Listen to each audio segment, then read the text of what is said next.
Hello everyone, this is Alex, welcome back to the channel.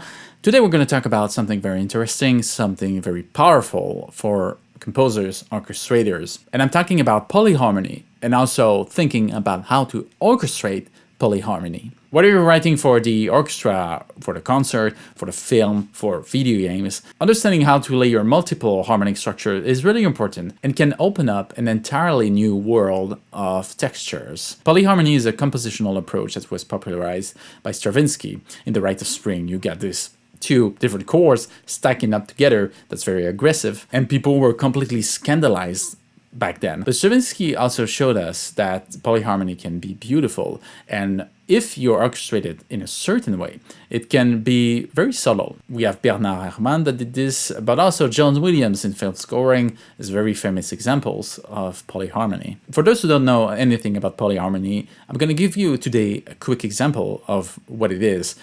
A small composition where featuring two different harmonies, two different tonalities in this case. So the first step to understanding this is that you can stack multiple chords, usually not on top of each other, but maybe you get a C major chord, C, E, G, and then there's an A flat right afterwards, where there's a new chord that's starting. So A flat, C, and E flat having A flat major chord. So that means that you have, let's say on the right hand playing a C major chord, and then on the right hand playing an A flat major chord. This creates a little dissonance between the A flat and the G, which are played by your both thumbs, and then the third of your C major chord with the fifth of the A flat major chord. You have this major seventh intervals, but still you have the C that's in both of these chords. So there's different ways to approach this, but what's more interesting to me is about how you orchestrate this and how you present these different sound worlds together. There's different ways to do it. The first one would be to have something that is very homogeneous in terms of orchestration. So in my video, I'll show you the first part of my video would be dedicated to this type of approach, where you try to blend in these different harmony together instead of separating them. There's different ways you can do this with the orchestra, and I'll show you in this video. Now, the second approach would be to have something that is very heterogeneous. So that means that one chord is represented by a certain group of instruments or a certain timbre within the orchestra, and then the upper harmony is presented by another one. So it's a way for you to make the polyharmony obvious for your listeners. So deciding whether you want to make it obvious or not is very important, and I'll show you today with different steps how to get to both of these options. And at the end of the video, I'll show you a version that I did myself that picks from these two different options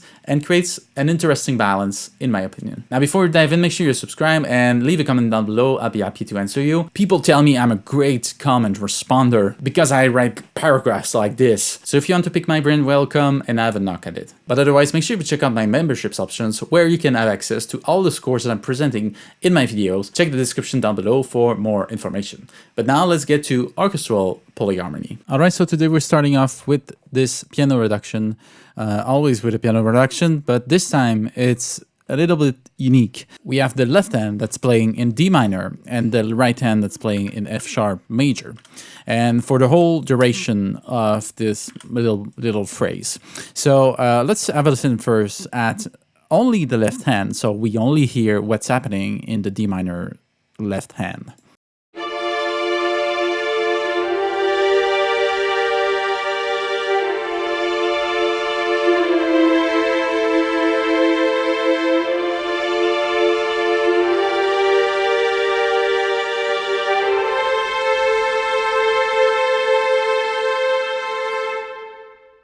Okay, so let's now listen to our right hand, and these are just like the basic string versions that I'm making.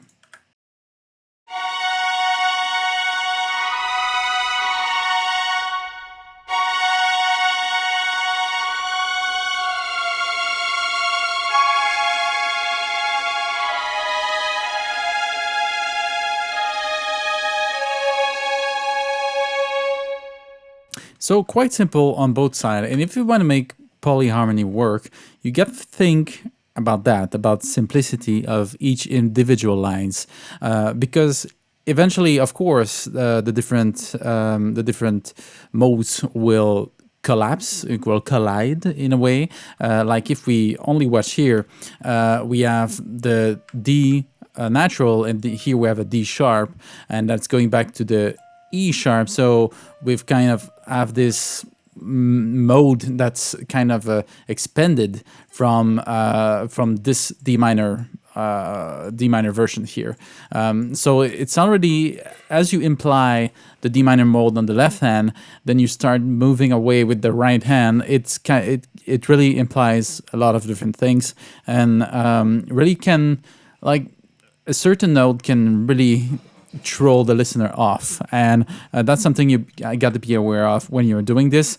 The moves you're doing, the different movements that you want to make with each voice or each group of voices needs to be very, very careful. So we're not going to discuss much the composition of this.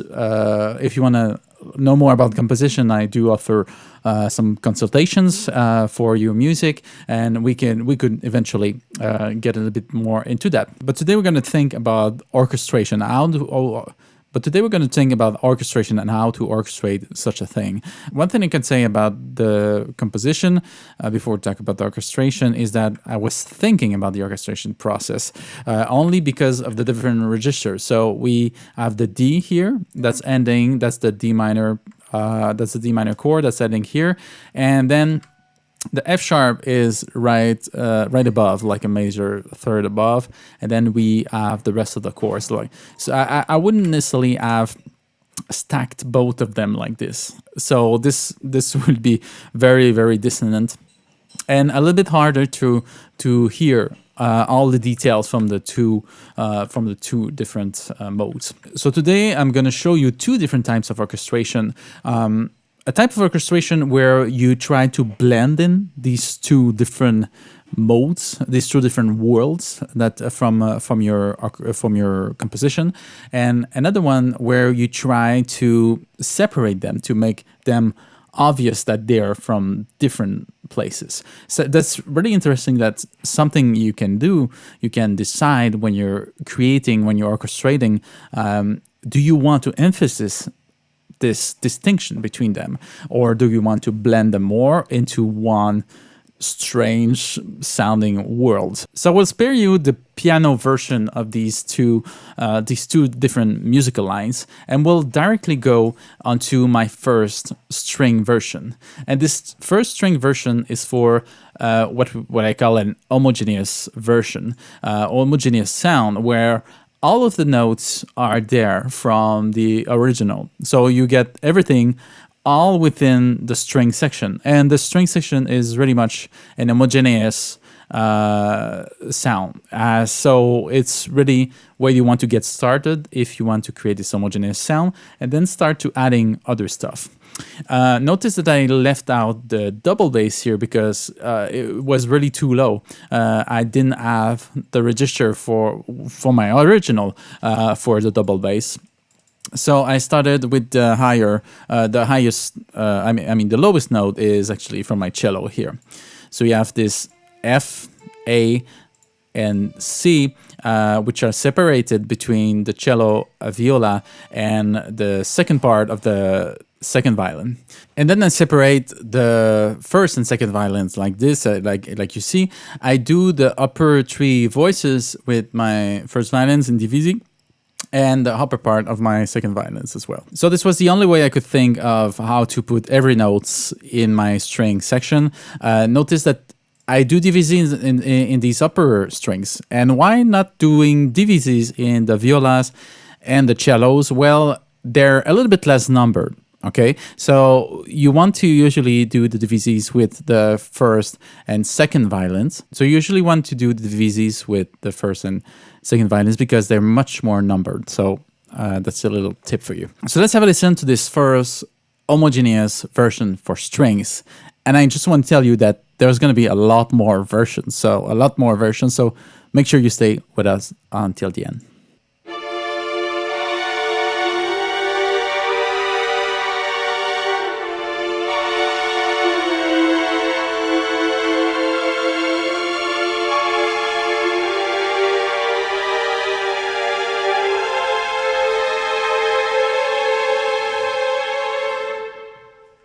So I know it sounds strange, of course, if you're not used to polyharmony, but really the fact that it's strings really makes it a little bit more digest, if we could say. And notice that I planned it harmonically, that the highest note from the lowest part wouldn't ever touch the highest note, the lowest note actually from the highest part. So here we got the D, and this is the D sharp. We could say this is a E flat going to a F. So we have kind of a minor second between these two and a major second between these two. So it's not so crazy. But here we got the C and then again friction between these two notes until the end. So I was just looking for this kind of ambiguous closure to the phrasing. So that's the basic idea of the music, and we're starting with the strings here. How can we expand this while staying into this homogeneous version? I'll show you what I decided to add. So first, adding woodwinds, no brass. And I say no brass because the brass in that case wasn't a good register for this. What I was looking for, and if you're trying to do something more homogeneous, you're trying to balance the whole section, so the whole woodwind section within everything that's in the music. So you don't want to just have the woodwind section playing the upper part, the right hand. You want also some of the woodwind section to playing the left hand. So in that case, the clarinets and the lowest oboe are playing the lowest part. So playing with these, and the flutes and higher oboe are playing the higher part.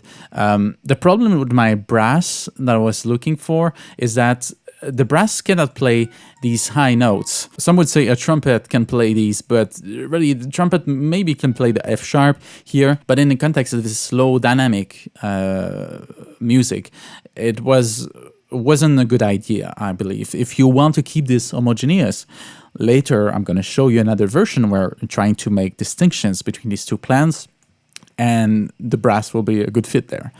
But right now, I decided, let's keep it balanced. Let's add the woodwind section to support this homogeneity that we were having already within the strings. But let's bring in the color of the woodwinds. And I didn't add in the bassoons. It was a little bit too high for the bassoons to double the cello.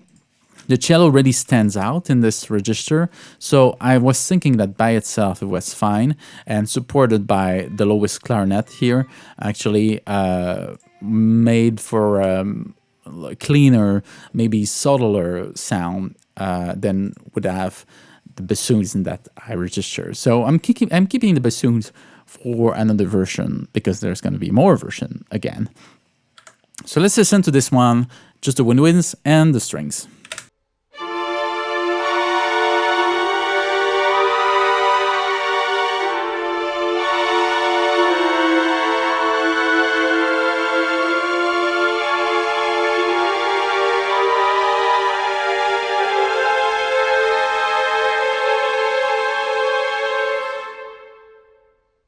So notice that it's really, we still got the homogeneity, the sound from our strings. It's just now a little bit more buffed, a bit more color supporting the strings.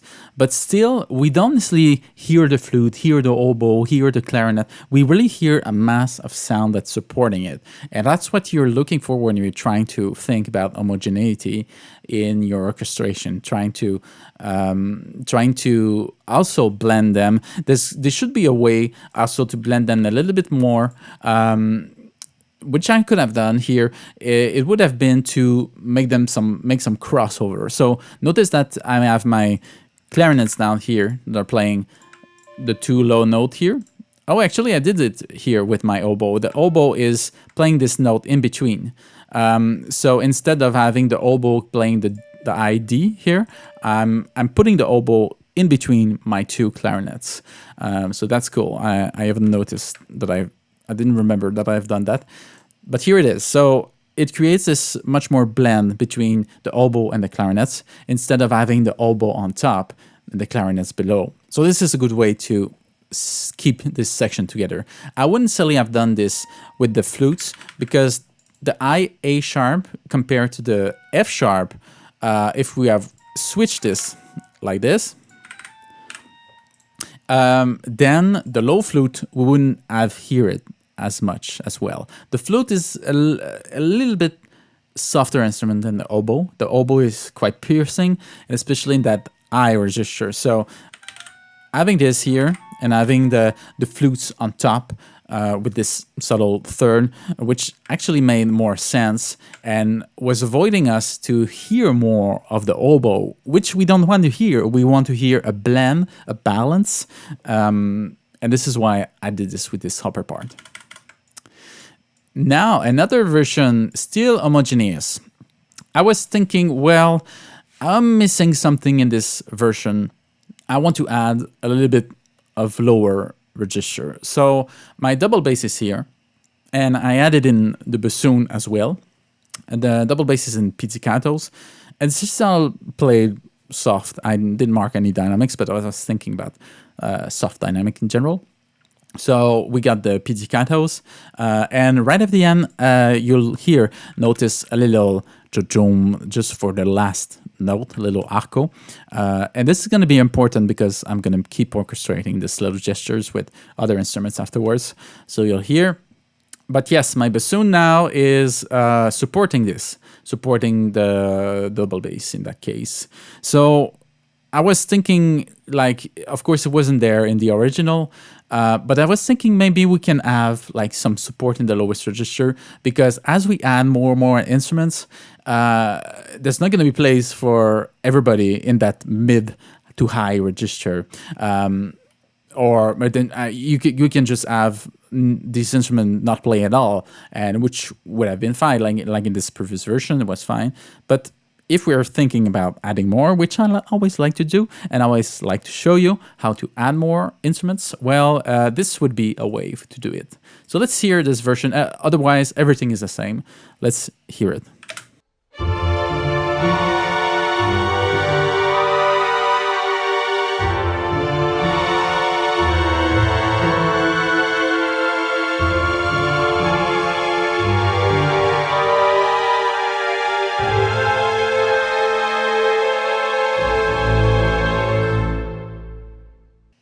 All right, so this is a way to start thinking bigger in terms of orchestration, orchestrating the music. So I'm really you probably noticed, but this low register is in the harmony of the left hand. So everything that's below this, everything that's below the left hand in the original, everything that's below this should be in D minor. You shouldn't have like the F major in between the D minor and another F major sound below. You could do that. I mean, I've seen some music that does that, like three different type of harmony. But in my case, I really wanted to still have these two sounds in the different registers, instead of adding complexity. Actually, if you add in F sharp major in the lowest register below the D minor, it would add some complexity to the sound. So now I'm trying to anchor the sound in the D minor mode. So that's what I'm doing here. All right, so what did I do afterwards? Oh, extending the range. Oh, yes. So this is where it gets interesting. Actually, I don't need all of these instruments. Sorry about that. So I like to add instruments like, so I was missing first my horns, and then my trombones, and then tuba. So I wanted to bring in the brass instrument, but I couldn't find a way, like I said earlier, I couldn't find a way to bring them in because the upper part was too high. So what I did was to bring some of the stuff down. So if you see here, this is the F from the left hand, actually, and it's an octave lower than in my previous version.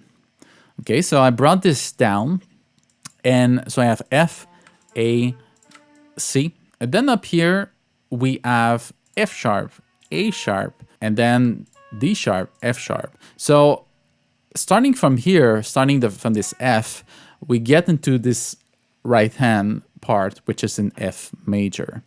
Because I was thinking, well, I'm adding sound below, so I already have 2 octaves worth of this D minor sound. So why not have a 2 octaves worth of this F sharp major sound on top? So this was a way for me to bring in my horns here. And then it was easy for me to add my trombones, which are doing the left hand, more of the left hand. I do have one horn here that's doing this part. And then the left hand, and then the tuba that's punctuating actually some of the notes from the double bass alongside with the bassoon. So still a very homogeneous sound. If we could just hear the brass here, it would still sound like the original music. We have all the parts here. Same thing for the woodwinds, and same thing for the strings like we heard at the beginning. But notice that I did make some adjustment to the strings here. I actually brought all of the left hand down to keep this space between the two of them. So it's not such a big gap that you will actually lose the homogeneous sound, especially since now we're adding a lot of different instruments to keep all of this together. But yes, it's a good way to keep all of this and to leave space for everybody. So this is actually my final homogeneous version. Let's have a listen before we go on to my heterogeneous versions.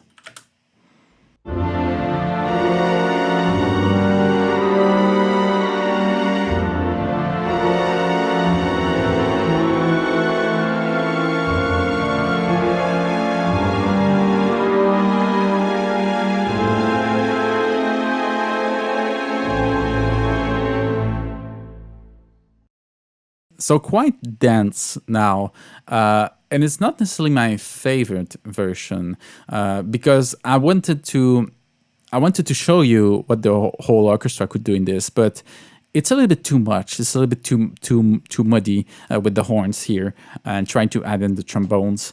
Notice I don't even have trumpets. I didn't think of trumpets here, but yes, it's you can push it to a certain degree when you're working with polyharmony, but you have to be careful. You have to be really thoughtful about where you place your instrument. If you're doing octaviating some notes or doubling some notes, it's really something that you have to be careful of, like I said at the beginning. And we are seeing this, hearing this with this version. But maybe you want something very tense and very crowded like this. In that case, this would work for you. Now, the second part of my video is the heterogeneous version. Is that how we say heterogeneity, heterogeneous version? I think so. So in that case, it's very simple, very straightforward. You separate the different colors of the orchestra, the different types of instruments of the orchestra into the left and the right hand. And this is exactly what I did here with the woodwinds and the strings. We got the upper strings are now not playing DVZs, they're just playing tutti on these notes. So a lot more dense, a lot more density that is possible because you have more people playing on the same note. And exactly the same for the woodwinds. They're playing à deux, so it means by two. Two of them are playing the same note, so it's a little bit more big of a sound. So that means they can also be equivalent sounding to the high strings here. The high strings might have to not play too loud, but it still works. So let's listen to this first version where we have on one side the strings and on another side the woodwinds.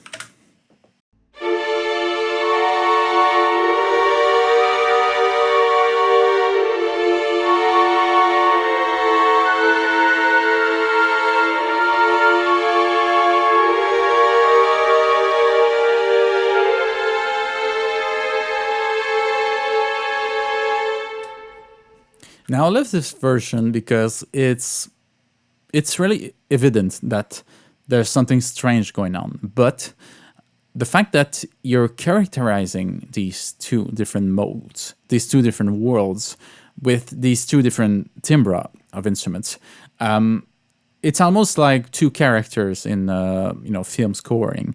You're really presenting them in different regions, and it's a very powerful tool to have, certainly, to know how to do this.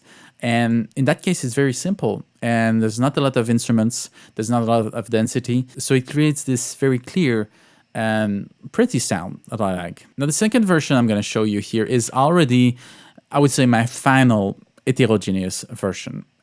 So I'm doing what I did before. I'm orchestrating first, so adding the double bass, adding the sound, the lowest sound here, and also extending the range like I did with the middle instruments. So like I did in the previous version, I'm expanding this sound to 2 octaves. And also extending the range. It's what I did in the previous version. I eventually lowered my strings, which allowed me to bring in my horns, and I actually found a way for it to blend in the trumpets as well. So in this case, you have the different heterogeneous version, but you might be wondering, within my brass, I do have the trumpets, which are playing the highest part, and the rest are playing the lowest part. So it was a choice that I made because really the heterogeneity that I have is really within my strings and the rest of my woodwinds. And I was thinking that my horns, trombones would really, and tuba would really support the lowest part, and the high trumpets would support the highest part. But it's such a different timbre already that it's you really feel the difference between them. So this belongs up here, and this belongs in the lowest register. And remember, in my previous version, I did have, like, my lowest horn was playing the lowest part, my highest horns were playing the highest part. So now here it's really more distinctive between the two. So, and I like this version a lot, and let's have a listen.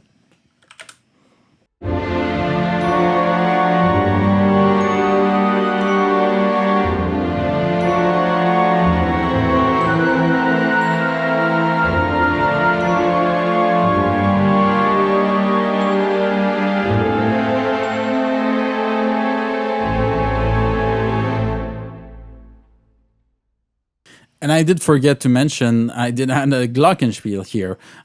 So this was a way for me to balance a little bit more because I have so many instruments in the lowest part and not many in the highest part. So the glockenspiel really helps us to notice the highest part a little bit more with the trumpets and the high woodwinds. And now for our last version, I like to have some fun with my final orchestrations, and I'm doing here an in-between version. So something that have a little bit of both, and also something that is a little bit more orchestrated. So let's just see my strings for this here. I did in some arpeggios in the lowest part, but what's interesting is that as the arpeggio goes up, we start to touch some of the notes from the right hand. So you're gonna hear how it sounds. And also my first violin is doing my highest melody from the left hand. So let's have a listen to just the string. So let's have a listen to just the strings for this.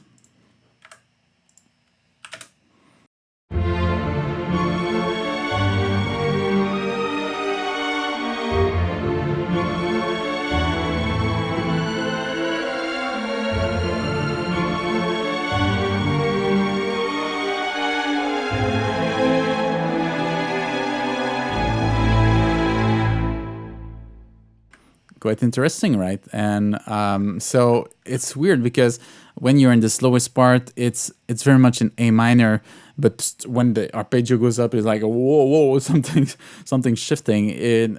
It's really cool because now of course the core of the strings is doing the lowest part, the A minor part, but then as it goes up, it really surprises us and brings us somewhere else. So I thought this was an interesting approach to this. Now, if you watch the Woodwinds, they're doing pretty much like the previous version, so mostly the left hand. My brass as well. I did add a little movement here at the end, so do, re, mi, and la, si, do. So this creates even more friction at the end. You might have heard it here. It's actually in my second violin and alto viola. And the rest of my brass are doing basically the same. What's interesting here is also adding in some percussion. So the harp. The harp's doing a little bit of both, but notice that the harp, you can do the full chord here. Like with the harp, you can do a F and A natural, and right after do a F sharp and an A sharp, and then back to B flat and then D, considering that after that you want to do a D sharp, right? Because the harp actually works with pedalings, and you can't just change the pedaling all the time. You can do it to a certain extent, but certainly not like for every chord like this. So I just added a few notes that were being okay, and the G flat's actually playing the part for the F sharp. It's actually an enharmonic to the F sharp, so it's fine. I'm just adding a little bit of punctuation here and there. I'm keeping my glockenspiel that I had before, but just adding a little bit movement here and there, plus a vibraphone. I love the vibraphone, and if you haven't never played the vibraphone or written for a vibraphone, you should definitely consider so. It's a very agile instrument, and with the pedaling, it creates this huge like reverb, natural reverb to the sound, like the piano exactly, but much more like bell sound. So it's a great way to create some resonance for your chord, or to add a little bit of color to your sound. And you'll hear it in the playback that I use. I really work well. I really implemented the pedaling. So let's listen to this final full version, my best of this whole process.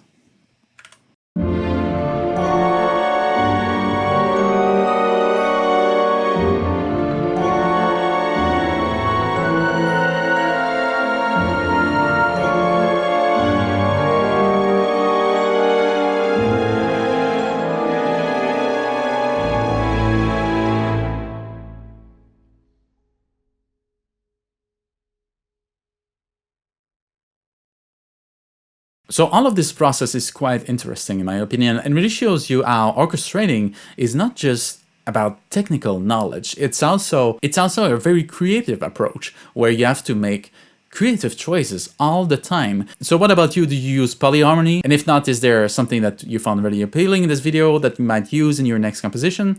Let me know in the comments below. Thank you for listening, and I'll see you in the next one. Bye-bye.